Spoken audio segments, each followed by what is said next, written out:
ओम शांति। स्वयं को बाप का साथी अनुभव करें। कभी मैं बाप का साथी हूँ, शिव बाप का सच्चा साथी, और कभी साक्षी स्थिति का अनुभव करें। बाप समान साक्षी, इस संसार के खेल को देखने वाला साक्षी स्वरूप आत्मा हूँ। एक ही पल में बाप को साथी अनुभव करें और अगले पल में बाप समान साक्षी स्थिति का अनुभव करें।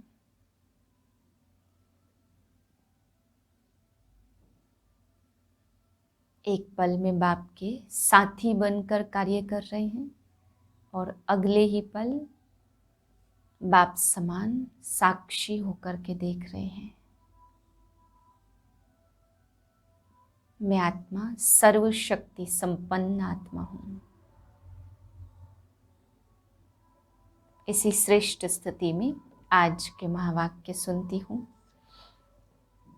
27/6/2021 के महावाक्य हैं। अव्यक्त बाप दादा, रिवाइज है 26/1/88 सन की। टॉपिक है संगम युग पर नंबर 1 पूज्य बनने की अलौकिक विधि। आज अनादि बाप और आदि बाप संगम युगी बच्चों को देख रहे थे। बाबा अनादि बच्चों को और आदि ब्राह्मण बच्चों के रूप में देख करके बहुत हर्षित हो रहे थे। बाबा कहते, बच्चे तुम तो अनादि रूप में और आदि रूप में डबल रूप में पूज्य हो। मेरी तो केवल निराकार रूप में पूजा होती है, परंतु आप बच्चों की तो अनादि रूप में, निराकार रूप में, शालिग्राम रूप में भी, और ब्राह्मण बच्चों के रूप में, ब्राह्मण सो देवता रूप में भी पूजा होती है। तो बाबा बहुत खुश हो रहे हैं कि बच्चे आप तो मुझसे भी डबल महान हो।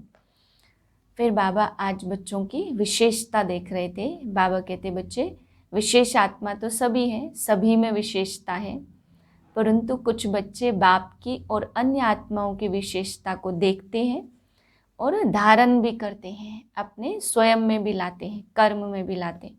लेकिन कुछ बच्चे ऐसे हैं जो बाप की और अन्य आत्माओं की विशेषता को देखते हैं लेकिन धारण करने की हिम्मत नहीं रखते।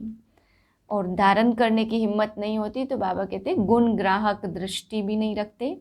तो इस कारण से वे विशेष आत्मा न देख करके आपस में सबको साधारण रूप में देखते हैं। जबकि बाबा कहते हैं बाप के हर बच्चे में विशेषता समाई हुई है। बाबा कहते, बच्चे सबसे बड़ी विशेषता तो ये है कि भगवान की नज़र जिस बच्चे पर पड़ गई, ब्राह्मण की लिस्ट में वो बच्चा आ गया, तो वो साधारण बच्चा नहीं है। भगवान की नज़र उस पर पड़ी तो वो बहुत विशेष बच्चा है, चाहे वो 16,000 के लास्ट का भी दाना क्यों ना हो, क्योंकि भगवान ऐसे ही किसी बच्चे पे नज़र नहीं डालते। फिर बाबा समझा रहे हैं कि बाप बच्चों को जानते हैं कि क्या क्या विशेषता बच्चों में है, परंतु बच्चे समझ नहीं पाते हैं कि विशेषता को देखना कैसे है और धारण कैसे करना है। और बाप को जाना तो बाबा ने कहा सबसे बड़ी विशेषता है। चाहे धारणा में कमज़ोर हो, ज्ञान में कमज़ोर हो, सेवाओं में कमज़ोर हो, कोई भी बात में कमज़ोर हो, लेकिन बाबा कहते बच्चे अगर भगवान को पहचान लिया और बाप को अपना कहा तो सबसे बड़ी विशेषता यही है। फिर बाबा कहते कि बच्चे सब में विशेषताएं तो जरूर हैं, सभी बच्चे विशेष आत्मा हैं, परंतु कुछ बच्चे हैं जो इस विशेषता को धरनी में डाल करके, बीज को धरनी में डाल करके फलीभूत करते हैं, और कुछ बच्चे हैं जो विशेषता को कार्य में नहीं लगाते। लेकिन बाबा कहते हैं कुछ विशेष बच्चे ऐसे होते हैं जो अपनी विशेषता को कार्य में भी लगाते हैं, सफलता भी मिलती है, वृक्ष विस्तार को भी पाता है और बहुत अच्छे अच्छे फल भी निकलते हैं। लेकिन जब फल खाने का टाइम आता है तो उस समय बाबा कहते हैं कि धरनी में बीज को डाला, वृक्ष भी हुआ, टहनियाँ भी निकली, पत्ते भी निकले, और लास्ट में जब फल निकलते हैं तो फल जब बहुत टेस्टी होते हैं तो पंछी उसको जूठा करने आ जाते हैं। तो बाबा कहते हैं कई बच्चे फिर सेवा में जब लास्ट में फल खाने का टाइम आता है तो उस समय अगर मैंपन में आ जाते हैं तो वो जूठा फल उनको प्राप्त होता है। और जूठा फल बाबा कहते हैं जैसे भक्ति मार्ग में खंडित मूर्ति की पूजा नहीं करते, ऐसे ही वे बच्चे भी अपनी विशेषता को कार्य में लगा करके बहुत बड़ा विस्तार को प्राप्त किया, सफलता भी मिली। लेकिन फल खाने के टाइम पे अगर मैंपन आ जाता है तो बाबा कहते हैं वो खंडित मूर्ति हो जाती है, वो संगम युग पर सर्व के स्नेह के पात्र नहीं बन सकते हैं। फिर बाबा समझा रहे कि संगम युग की जो पूजा है वो श्रेष्ठ पूजा है। जो सतयुगी हम पूज्य बनते हैं उससे भी भक्ति मार्ग में जो पूजा होगी सतयुगी रूप की, उससे ज़्यादा पूजा, श्रेष्ठ पूजा बाबा कहते हैं संगम युग की पूजा है। फिर बाबा समझा रहे कि संगम युग में पूज्य बनने का मतलब है कि दिल से सर्व आत्माओं का रिगार्ड प्राप्त करना।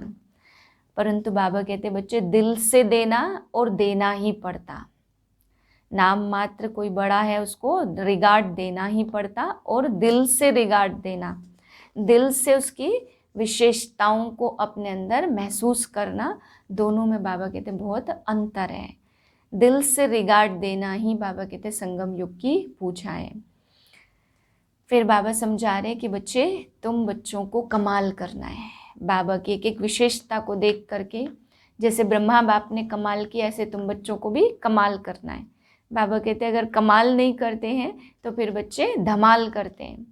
तो बाबा कहते हैं बच्चे धमाल नहीं करना है तुम्हें, कोई संकल्पों की धमाल करते हैं और कोई वाणी से धमाल करते हैं, यानी व्यर्थ बोलने की या व्यर्थ संकल्प चलाने की धमाल करते। तो धमाल वे बच्चे करते जो कमाल नहीं कर पाते हैं। फिर बाबा समझा रहे हैं कि संगम युग पर तुम श्रेष्ठ ब्राह्मण बनते हो, तुम काम करते हो, श्रेष्ठ कार्य करके श्रेष्ठ बनते हो। तो अंतिम कलयुग में भी तुम्हारे यादगार में ब्राह्मण वर्ण को श्रेष्ठ माना जाता। तो बाबा कहते तुम काम के हो और वे नाम के हैं, लेकिन तुम्हारे काम के कारण कलयुग अंत तक भी नाम चलाता ब्राह्मणों का। कोई भी श्रेष्ठ कार्य में ब्राह्मणों को बुलाते, और बाबा कहते ब्राह्मणों के नाम से पेट पूजा भी होती है। तो कार्य संगम युग का और उसकी प्राप्ति बाबा कहते कलयुग अंत तक भी ब्राह्मण नाम से होती है। फिर बाबा समझा रहे कि बच्चे बाप का हाथ और बाप का साथ पक्का पकड़ा है, कोई कितना भी छुड़ाए तो बाबा कहते हैं चेक करो, छोड़ तो नहीं देंगे। फिर बाबा समझा रहे कुमारियों को कि कुमारी जीवन में डबल भाग्य मिला है, एक तो कुमारी बनी हो और दूसरा बाप की बनने का भाग्य मिला। तो बाबा कहते हैं डबल भाग्य को कार्य में लाओ, ऐसे नहीं कि हड्डी टूट जाए उसके बाद प्लास्टर कराएंगे, तो बाबा कहते वो तो कमज़ोर हो जाएगी। अगर ये सोचेंगे कि पहले टेस्ट करें फिर समझदार बने, तो बाबा कहते हैं गृहस्थी जीवन तो क्या हो जाती है, बकरी समान जीवन। इसलिए तुम डबल पूज्य आत्माएं हो, तो श्रेष्ठ समझदार बनना है। फिर बाबा पार्टियों से पूछ रहे कल्प कल्प की विजयी आत्मा हो। फिर बाबा ने पूछा पद्मा पदम भाग्यवान आत्मा हो। फिर आज बाबा ने एक प्रश्न पूछा कि लौकिक कार्य में भी सही निर्णय ले सके उसके लिए कौन सी स्थिति चाहिए। तो बाबा बताते बच्चे लौकिक में भी अलौकिक होकर के फैसला करो तो तुम्हारा फैसला एकदम सही होगा। आज अनादि बाप और आदि बाप अनादि सालिग्राम बच्चों को और आदि ब्राह्मण बच्चों को डबल रूप से देख रहे हैं। सालिग्राम रूप में भी परम पूज्य हो और ब्राह्मण सो देवता स्वरूप भी गायन और पूजन योग्य हो। सालिग्राम रूप में दोनों आदि और अनादि बाप दोनों ही रूप से पूज्य आत्माओं को देख हर्षित हो रहे हैं।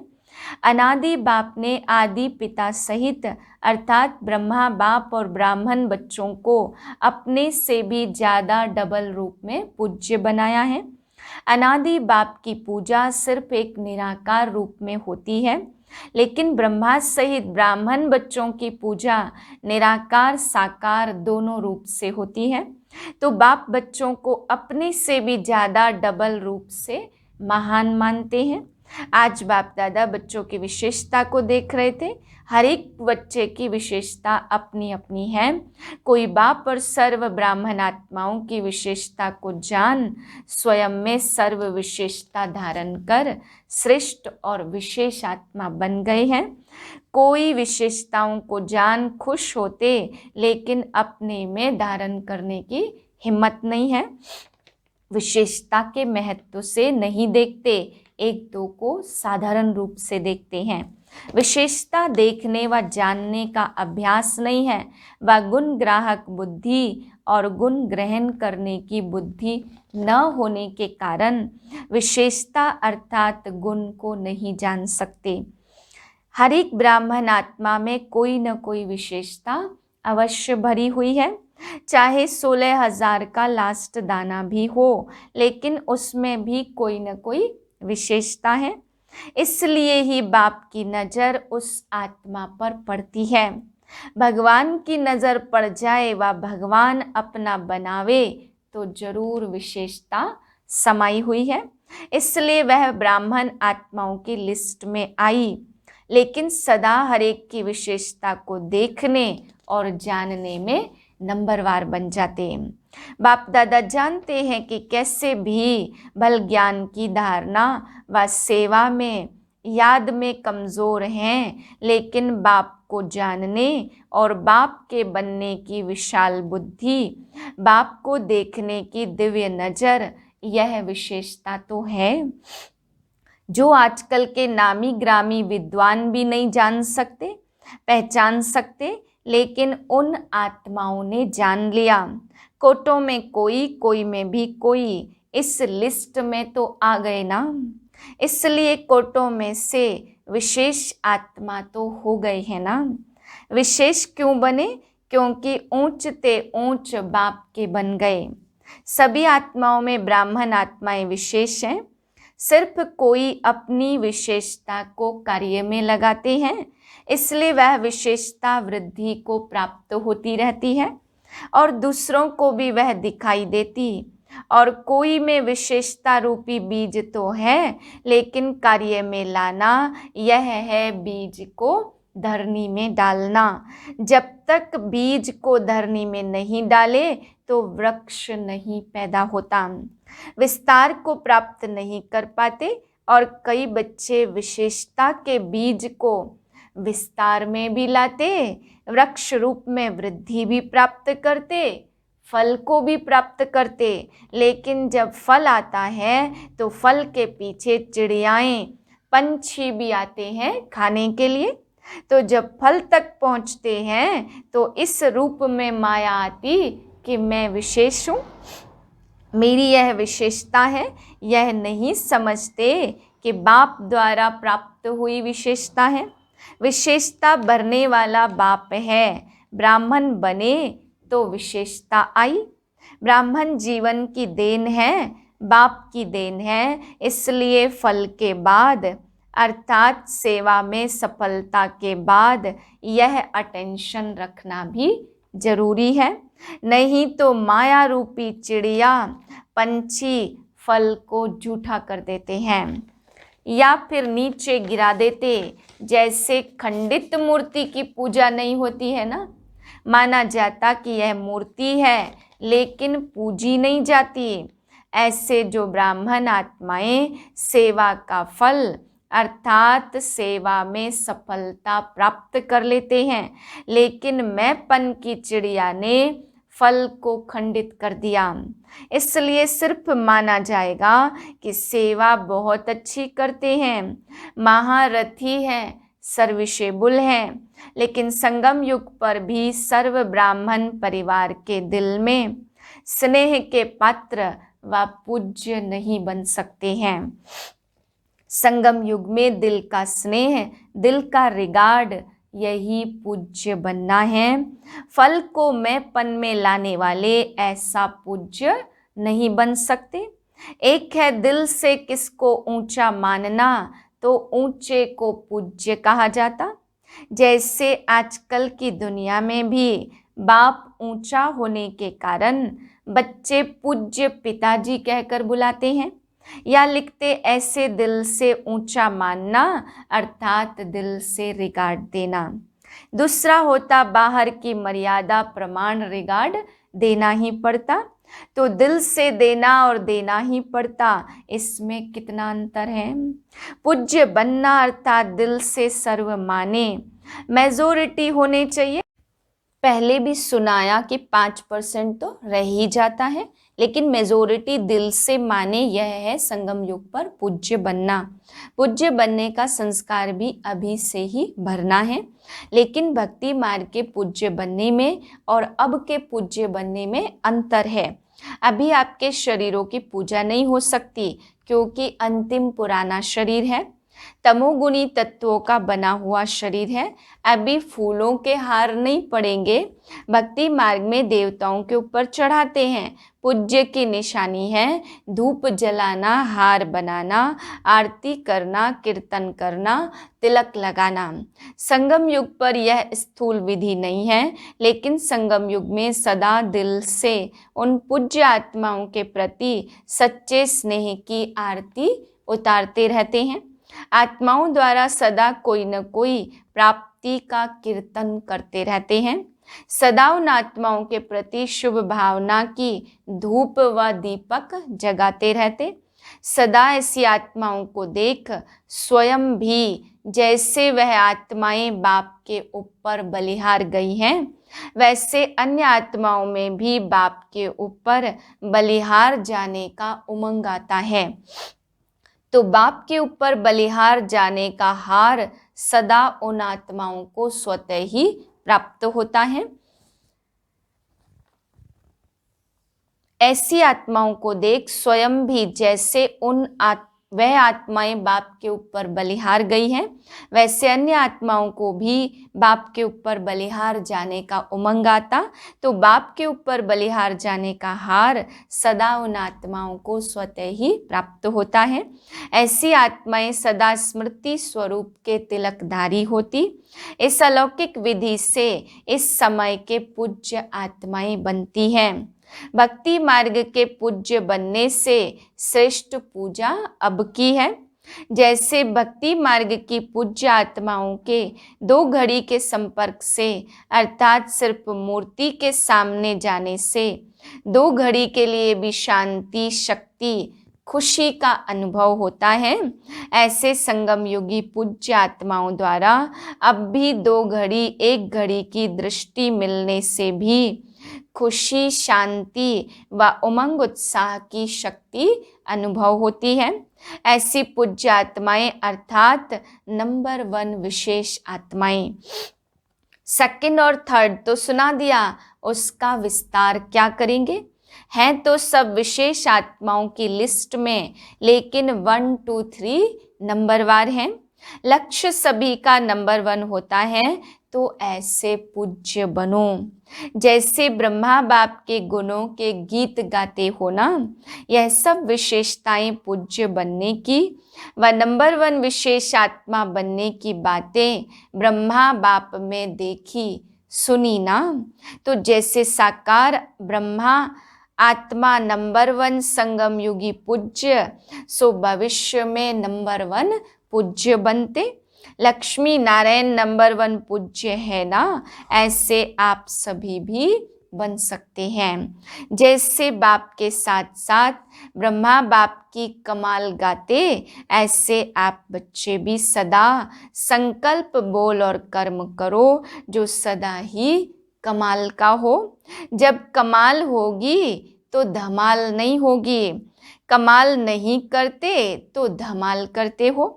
चाहे संकल्पों की धमाल करो, चाहे वाणी की धमाल करो। संकल्पों में भी व्यर्थ तूफान चलता तो यह धमाल है ना। धमाल नहीं, लेकिन कमाल करनी है, क्योंकि आदि पिता ब्रह्मा के ब्राह्मण बच्चे सदा ही पूज्य गाए जाते हैं। अभी लास्ट जन्म में भी देखो तो सभी से ऊंचा वर्ण कौन सा गाया जाता। ब्राह्मण वर्ण कहते हो ना, तो ऊंचा नाम और ऊंचे श्रेष्ठ काम के लिए भी ब्राह्मण को ही बुलाते। किसके कल्याण के भी लिए भी ब्राह्मण को बुलाते। तो लास्ट जन्म तक भी ब्राह्मण आत्माओं का ऊंचा नाम, ऊंचा काम प्रसिद्ध है, परंपरा से चल रहा है। सिर्फ नाम से भी काम चला रहे हैं। काम आपका है, लेकिन नाम वालों का भी काम चल रहा है। इससे देखो सच्चे ब्राह्मण आत्माओं की कितनी महिमा है और कितने महान हैं। ब्राह्मण नाम भी अविनाशी हो गया है, अविनाशी प्राप्ति वाली जीवन हो गई है। ब्राह्मण जीवन की विशेषता है मेहनत कम, प्राप्ति ज्यादा, क्योंकि मोहब्बत के आगे मेहनत नहीं। अब लास्ट जन्म में भी ब्राह्मण मेहनत नहीं करते, आराम से खाते रहते हैं। अगर नाम का भी काम करते तो भूखे नहीं रह सकते। तो इस समय के ब्राह्मण जीवन की विशेषताओं की अब तक निशानियां देख रहे हो। इतनी श्रेष्ठ विशेष आत्मा हो, समझा। वर्तमान समय पूज्य तो भविष्य के पूज्य, इसको ही विशेष आत्माएं नंबर 1 कहते हैं। तो चेक करो, ब्रह्मा बाप की कहानी सुना रहे हो ना, अभी और भी रही हुई है। यह ब्रह्मा बाप की विशेषता सदा सामने रखो और किसी बातों में नहीं जाओ, लेकिन विशेषताओं को देखो और वर्णन करो। हर एक को विशेषता का महत्व सुनाकर विशेष बनाओ।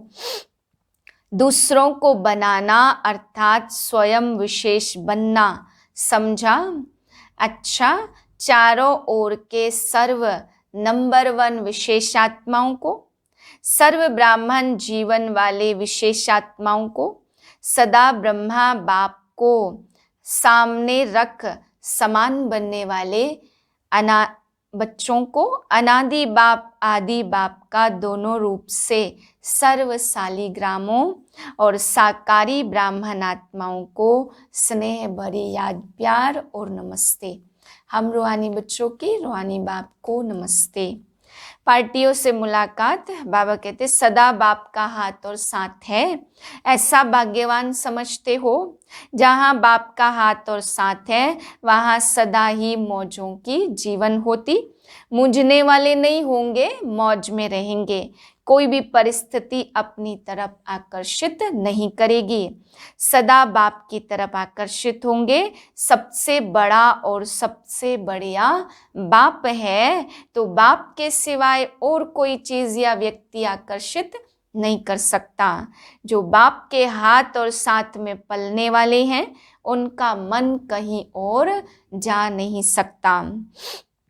तो ऐसे सभी हो या माया की पालना में चले जाते हो, वह रास्ता बंद है ना, तो सदा बाप के साथ की मौज में रहो।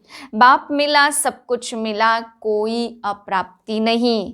कितना भी कोई हाथ साथ छुड़ाए, लेकिन छोड़ने वाले नहीं, और छोड़कर जाएंगे भी कहाँ।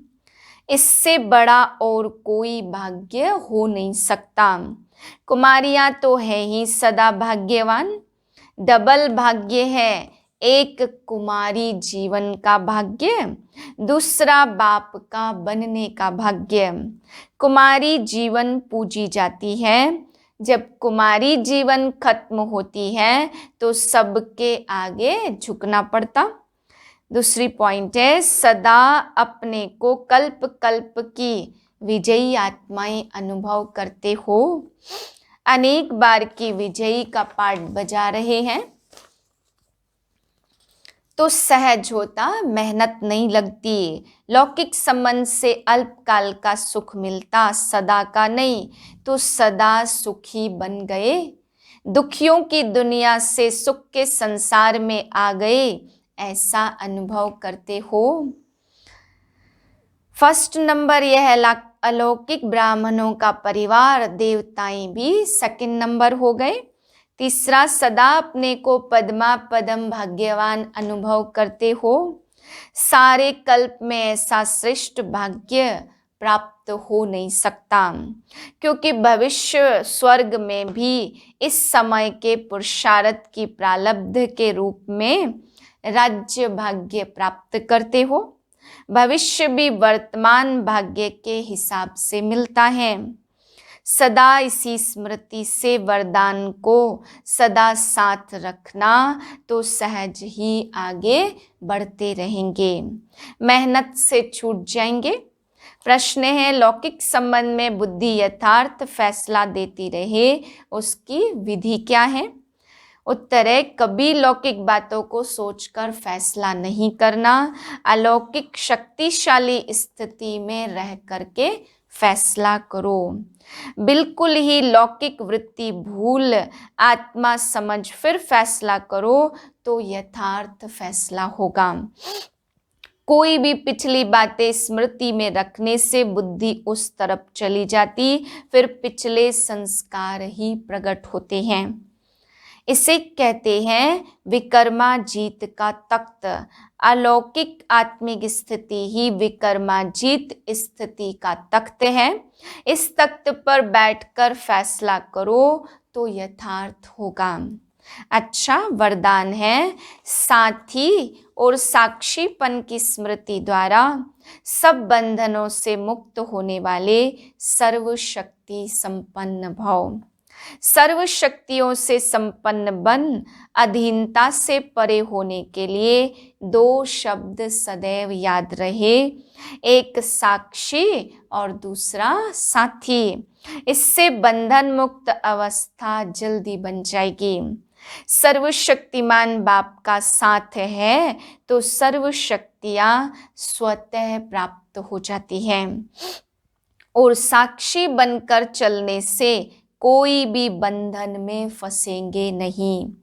निमित्त मात्र इस शरीर में रहकर कर्तव्य किया और साक्षी हो गए, इसका विशेष अभ्यास बढ़ाओ। स्लोगन है, अशुद्ध और शुद्ध दोनों की युद्ध है, तो ब्राह्मण के बजाय क्षत्रिय हो। ओम शांति।